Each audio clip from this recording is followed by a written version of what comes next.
Did you forget your Netflix account login information, your Netflix username and password? Let me show you how you can find it in less than 2 minutes. First, we need to open the Settings tab in the phone. Next, we need to click and enter Google section in the screen. Continue the process.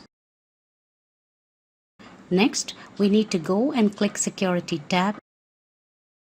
And next, we need to come down to Password Manager section. Next, we need to click Manage Passwords.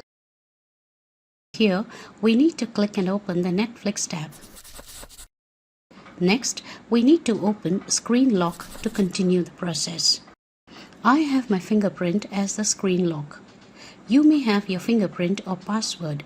And once we enter, you can see here login details of my Netflix account. We can copy and store them for security reasons. And now, let's confirm the login information by logging into Netflix account. And done. We have logged into the account successfully. Thank you for watching my video. Please subscribe to my channel and click the bell icon to get more informative videos like this.